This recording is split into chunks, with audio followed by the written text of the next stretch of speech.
G'day there guys, it's your main man Markee, and welcome back to another episode of r/AmITheA, where on our first story, OP is living too cheaply for her ex-husband and his standards. Who's the arsehole here? I guess that's up to you to decide. Now if you love today's bloody good content, I want you to sit back, relax, chuck a prawn to the Barbie, smack that like button, and get ready for these wild stories. Let's go. Am I the arsehole for making my son live cheaply?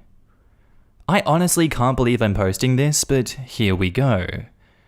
So, my ex gives me a generous amount of child support every month, and I use about 20 to 30% of it maybe. I'm very good at budgeting since my mum raised me on her own, and we always stuck to a strict budget. My ex grew up being overindulged, and knows that he would never have to worry about money in his lifetime, so we have different ideas about what living cheaply looks like. Recently, my ex wanted to have a word with me because he didn't like the fact that I made our son walk home from school. He wanted to know why I wouldn't buy a car, and offered the money to get one when I told him that cars were expensive and I thought that it was a waste of money. I told him no, since I would rarely use it. He then told me to take an Uber home instead of making him walk. Again, I told him no, and he brought up all the other ways he thought that I was making our son live cheaply. For example, I didn't buy him new football shoes or a goal when he started getting into football. He is only 4. I buy him cheap clothes. I rarely take him out to eat, and if we go to a toy shop, I only ever let him get one thing and it can't be super expensive. My ex wanted to know what I was using all of the money that he gave to me on if I was raising our son like this. So I explained that I never used most of it, but kept it in a separate account for either a rainy day or for our son. Now he's angry at me for making our son live cheaply, and essentially told me to stop saving and actually give our son the things that he wants now because he had already made sure that our son would be fine in the future. Am I the arsehole? And edit. I was trying to avoid editing the post, but since so many people are asking me to, or asking me the same question over and over again, of course my 4-year-old son doesn't walk home alone from school. I drop him off and then pick him up. The teacher only lets him leave the building after she sees me. Also, it's a 25-minute walk for anyone who cares. OP has offered the following explanation for why they think they might be the arsehole. I don't spend most of the child support my ex gives me, which he thinks means that I'm making our son live cheaply. I may be the arsehole, as I could definitely use more of the money to give our son the things that he wants and still be okay financially. Now in the comments, you're the arsehole. All that money should be used to support your son, not put away for a rainy day. Put any access money in a college fund or something for his future. This is not your money. It's for your son. I think it depends on what rainy day fund means in this case. Say OP loses her job and needs to dip into the fund to feed her kid. Is that so bad? Or saving in case of a medical emergency for her kid. Assuming US and its awful healthcare costs, it's always important to have an emergency fund, but especially important when you have a kid. Just because it's going into a fund doesn't mean that it's not for the kid's needs. The kid just hasn't had a need for it yet. I see a lot of responses like this. Did you all miss the part about the ex being wealthy and having already made sure that our son would be fine in the future? The implication being the kid probably already has a college fund, maybe a trust fund. Context matters. If saving for larger expenses in the kid's future were necessary, this might be a different story. But that is not the case here. But the future is always uncertain. Maybe the kid does something down the line that the ex is unhappy about and cuts the kid off. Maybe the ex has an emergency and loses everything himself. It's a good idea for both parties to have funds in case something happens. You're the arsehole. Child support is for the child. If you aren't using it for the child, maybe he should take you back to court to renegotiate how much money he is giving you and instead buy your son stuff. There is nothing wrong with buying cheaper clothes or stuff that he's going to get messy and outgrow, or not buy lots of toys. But there needs to be a clear discussion about what child support is for. Does he have any custody? Is the child support court ordered? Also, how far is your kid walking to and from school?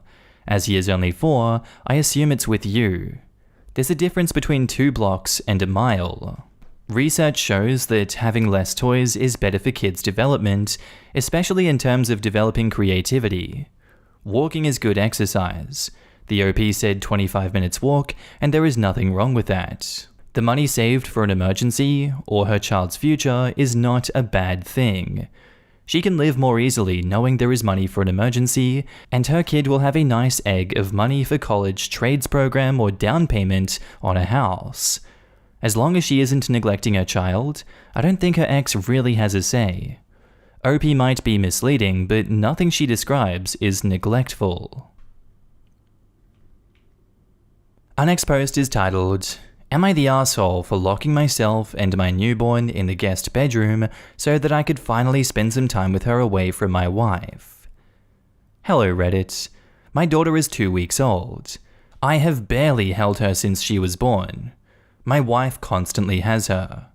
When I do get to hold her, my wife just starts crying hysterically until I give her back. I ask her why, and she said she was anxious that something would happen to our daughter, and that's why she felt the need to hold her so close. No matter how much I tried to reassure her, she just wouldn't let up. I practically begged her to just let me hold her so that my wife could shower, eat, and care for herself, but nothing worked. I felt like I was losing precious bonding time with my daughter, so I did what I thought I had to do. My wife was asleep on the sofa with our child. I took her, went to the guest bedroom, and locked the door. My wife woke up shortly after, very upset of course that our daughter wasn't with her. She soon realized I was in the guest room and begged me to open the door. She was crying, kicking, and screaming. I didn't open it though, and spent a good couple of hours with our daughter in there. Apparently my wife had called her mum, because I got a call from my mother-in-law cussing me out, saying how I shouldn't be taking a newborn from her postpartum mother, and other things like that. My wife has been furious with me and won't speak, and I'm just so frustrated because I really just wanted to spend quality time with my child, but maybe that wasn't the way to do it. Am I the asshole? Now in the comments, you're the asshole for not getting your wife help sooner. She was crying, kicking, and screaming, and you didn't open it though. I'm worrying about both of your mental health and ability to care for your newborn daughter right now. Please seek professional help. I completely agree, but I've got a serious question because I'm curious.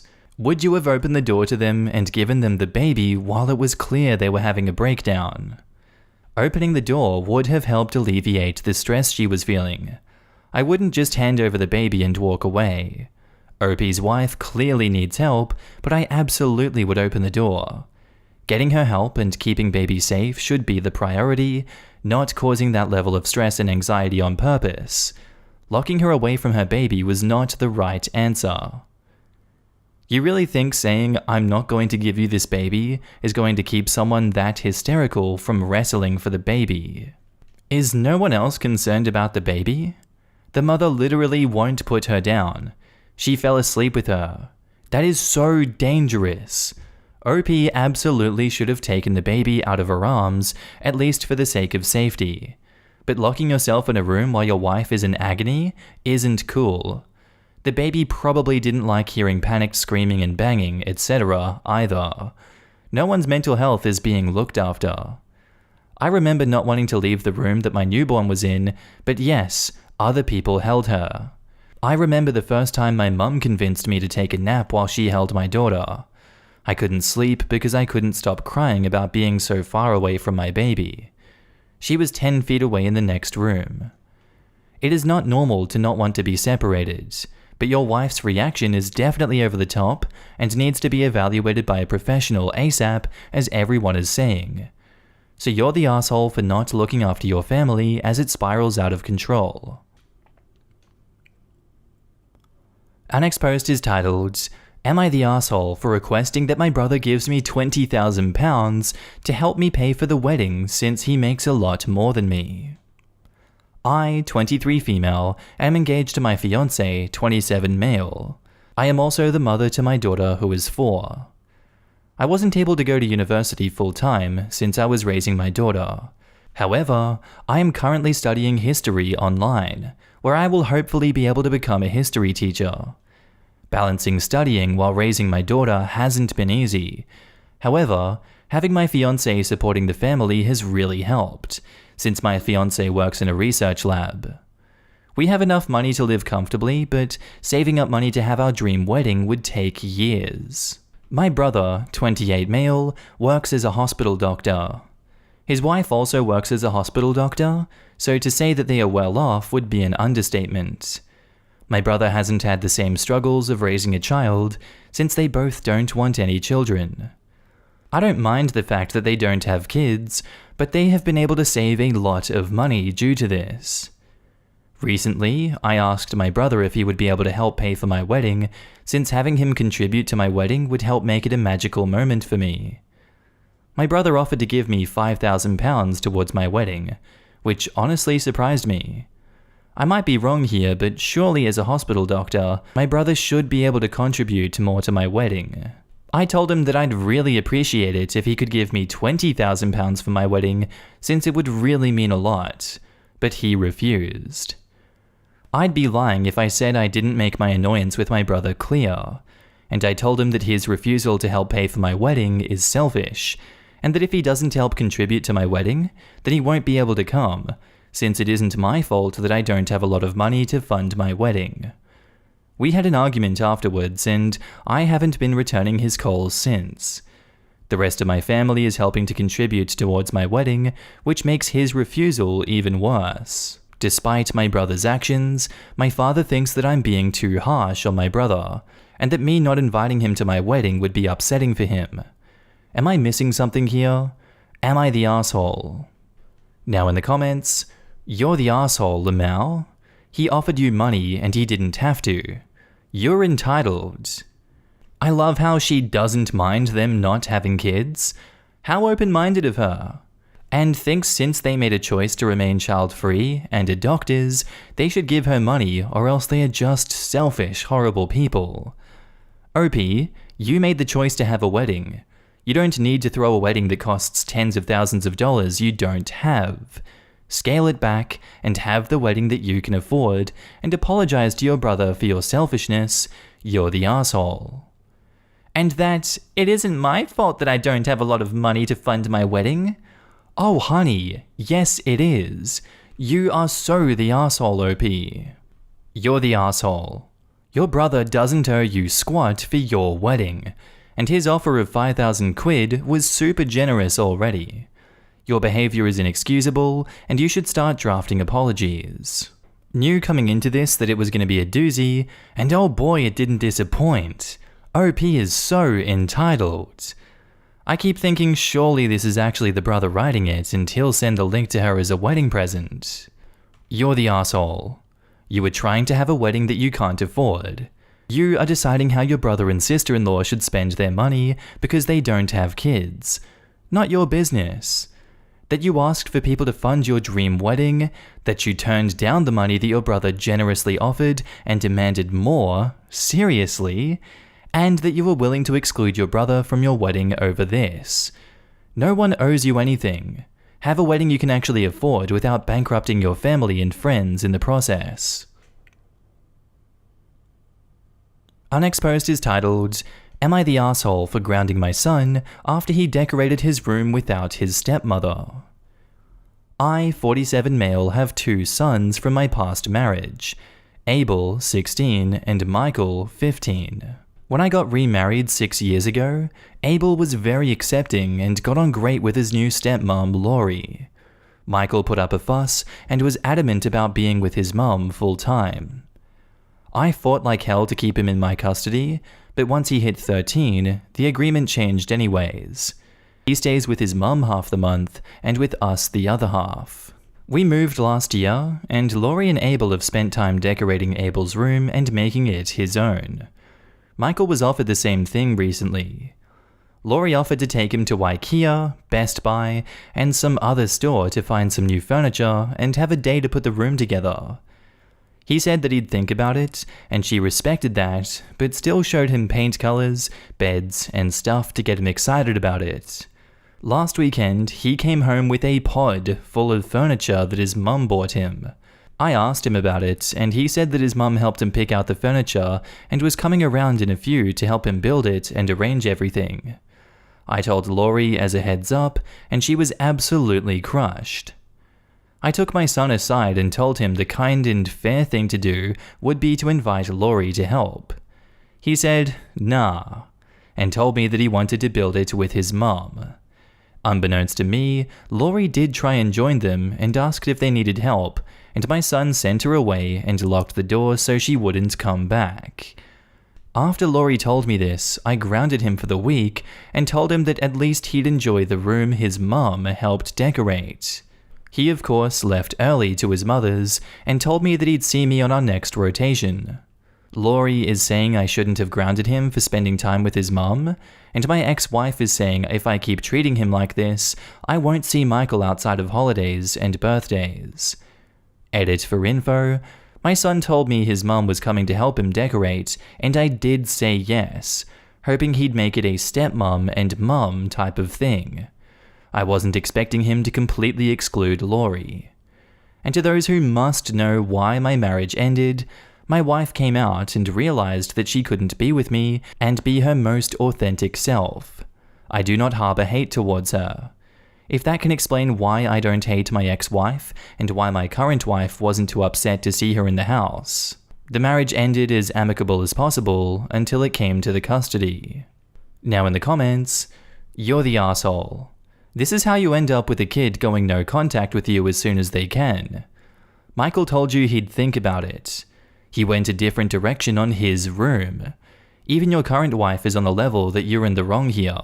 Can we also talk about how he writes mum in italics? I can just hear him sneering at calling her his son's mother. Why do people like OP think their kids are going to like their new wife more than their own parent? It has got to be insanely aggravating. Listen to your ex and Laurie, please. You're the asshole. Edit. If you think the teen in this story isn't being nice or polite, go back and read how OP's wife wants him to back off. Also, underage people are entitled to their feelings. Good luck to y'all having a relationship with the kids in your house when they're adults. You're the asshole. Michael has a mother and isn't interested in a mother-son relationship with your new wife. Michael wanted a new bedroom, you wanted him to have a bonding experience with your wife. He made it clear he is not interested in that. You need to respect his wishes or further risk alienating him. The more you try to force a relationship between your son and your new wife, the more you will make your son resent both her and you. Back off. He is allowed to have his own feelings, even if they don't make you happy. After all, your splitting with his mum and getting remarried made him unhappy, right? This sub is full of adults who had divorced parents, and every single one who had a parent or step-parent try to force a relationship ended up hating those parents. It's nice that Abel is okay with the situation, but if you actually care about Michael's mental health, you will back off for everyone's sake. Anyway guys, I think that's where I'm going to end today's video. If you did like it, tell me what you thought about it down in the comments below, and make sure to just interact with everyone in this community. I love each and every one of you that I get to see on a daily basis. And don't forget, if you are a Patreon subscriber, I love you. You're on the screen right now with the YouTube members as well. If you see yourself, give yourself a pat in the back. You guys help me continue this YouTube journey. You keep me going. I see you guys everywhere. I see your messages, and thank you so much for supporting me. I really love every single one of you. But with that all said, I'm going to be signing off now, guys. I hope you have a good day, night, sleep, whatever you're up to, and I'll see you in the next episode. Bye.